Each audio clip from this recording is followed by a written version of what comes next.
Salut à tous, c'est Pank de la chaîne, bienvenue sur cette vidéo qui aujourd'hui va parler de loi d'attraction et en l'occurrence une question qui m'a été posée à savoir si la loi d'attraction c'était pas un peu une secte, si au bout du compte ça mettait pas les gens un petit peu en vrac et à partir dans des délires qui peut ramener à une espèce de toute puissance vis-à-vis de la vie ou au contraire une espèce de déterminisme à dire bah de toute façon j'ai demandé, ce qui arrivera arrivera et ce qui n'arrivera pas n'arrivera pas.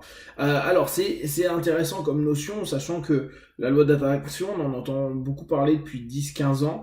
Avant c'était pas forcément quelque chose qui était nommé de cette façon-là, mais qui était déjà assez présent dans énormément de spiritualité et logique de développement personnel. Cette notion de dire voilà avec une intentionnalité, une visualisation et des demandes claires, plus des actions, hein, pensez bien, il ne faut pas que ça reste que virtuel, il faut que ce soit quelque chose qui vous inclut dans la démarche, il va y avoir des retours qui sont positifs et que vous pouvez obtenir certains éléments que vous avez projeté d'avoir. Quand on y pense, c'est très clairement de l'auto-coaching, c'est-à-dire une des clés du coaching, une des clés qui est proposée par les praticiens, c'est de clairement définir un objectif. Pourquoi ? Parce que avoir une direction où aller, c'est permettre à notre esprit et à nos actions, donc le corps, le mental et les émotions, de se diriger vers un point et possiblement être plus à l'affût des opportunités, des possibilités et donc, avoir une interaction avec ce futur, avec ces événements, etc., qui va logiquement nous apporter quelque chose de similaire ou qui se rapproche à notre intention de départ. Donc, on est dans quelque chose qui est initialement vraiment simple, positif, que tout le monde peut mettre en place. Après, peut-être que le souci a été d'être survendu comme un petit peu tous les systèmes qui sont sur le marché à un moment donné, on le met en avant. Je crois que ça a été beaucoup développé en plus par Le Secret, qui a fait un petit film, etc. Et à partir de là, vu que ça a été marketé à fond, on a l'impression que c'est la clé, l'élément le plus important de tout le développement personnel, que c'est assez extraordinaire, etc. Alors que c'est un système qui est positif, qui amène des choses vraiment intéressantes, mais qui revient à un concept très ancien que à peu près tout système spirituel ou développement personnel avait déjà mis en place.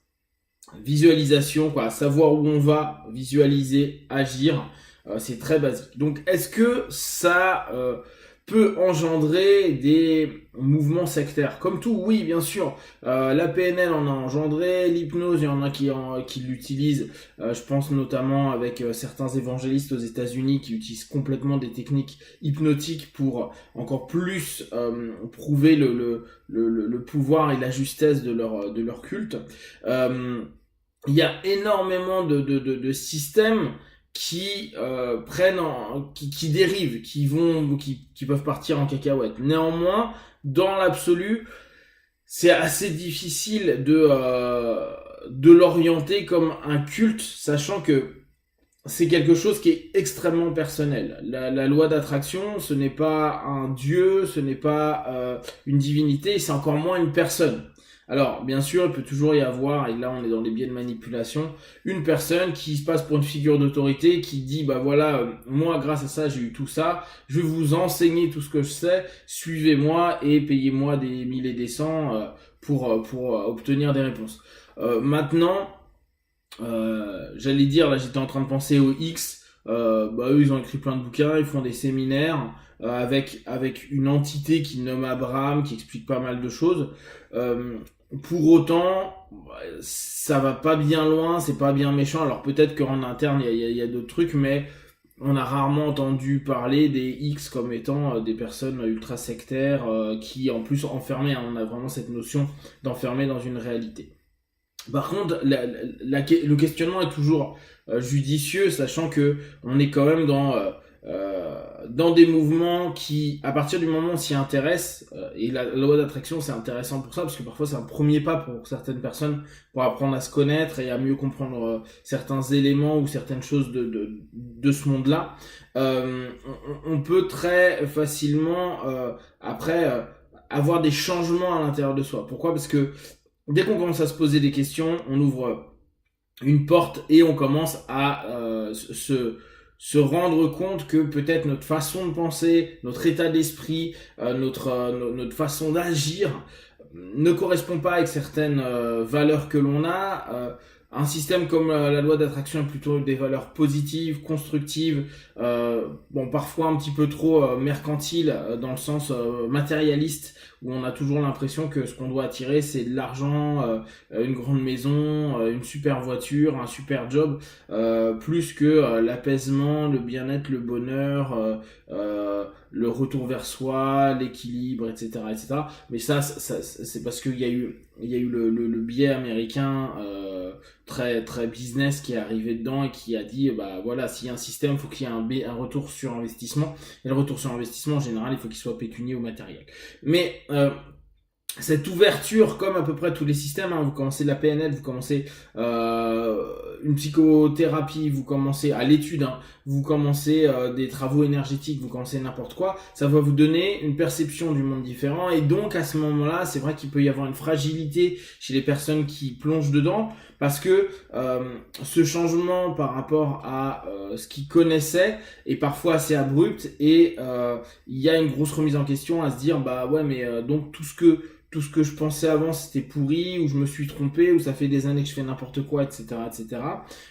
Et il peut y avoir une radicalisation, entre guillemets radicalisation, mais de l'état d'esprit, et comme beaucoup de personnes qui plongent dans un système au départ, en général quand quelque chose nous plaît, on a pour habitude de plonger complètement dedans et on n'arrive pas à prendre de distance. Donc si effectivement il y a des personnes un peu mal intentionnées qui commencent à avoir cette espèce d'obsession, je mets ça entre guillemets, mais ce méga focus sur un thème, il peut toujours y avoir un groupe de connards qui peut intervenir ou orienter. Mais de façon générale, on a de la chance, la notion de loi d'attraction est plutôt cool, et si on prend bêtement et basiquement l'idée que beaucoup de personnes souhaiteraient mettre en place, c'est-à-dire vivre une vie équilibrée, saine, attirer des bonnes personnes, logiquement ça devrait être simplement une focalisation et observer les bonnes personnes. Après, on a toujours une problématique à prendre en compte. On a une capacité à s'illusionner et se dire que les personnes sont bonnes parce que ça va dans la congruence avec la démarche qu'on a mis en place. Pensez bien, peut-être un des défauts qu'il peut y avoir dans la loi d'attraction, les choses peuvent arriver de façon différente de celle que l'on a demandé, pourtant elles arrivent, mais parfois on veut se mettre un biais de confirmation pour se dire, attends, ce que j'ai mis en place, il faut qu'il y ait un retour. S'il n'y a pas de retour, ça veut dire que j'ai passé des heures en méditation, en visualisation et en action pour rien. Donc, parfois, si par exemple on se dit je vais rencontrer une personne géniale, on peut se switcher et se dire, même si la personne n'est absolument pas géniale, elle a des éléments positifs mais d'autres qu'on sent pas du tout, on peut par congruence avec ce qu'on a mis en place, je voulais attirer une personne géniale, se dire que cette personne est une personne géniale et que en fait elle n'est pas du tout, et dans ce cas-là être orienté dans quelque chose de pas très cool. Ça peut arriver, mais j'ai envie de vous dire, ça peut arriver avec ce système-là comme avec n'importe quel élément. Ça c'est le levier de congruence, et Dieu sait que le marketing et beaucoup de systèmes l'utilisent à longueur de temps. Voilà, si vous avez d'autres questions, n'hésitez pas à partager sur Facebook, YouTube, j'y répondrai le plus rapidement possible. Comme d'habitude, de tout ce que je propose, ne prenez que ce qui est bon juste pour vous, tester, observer, analyser et concluez. Be one. Ciao.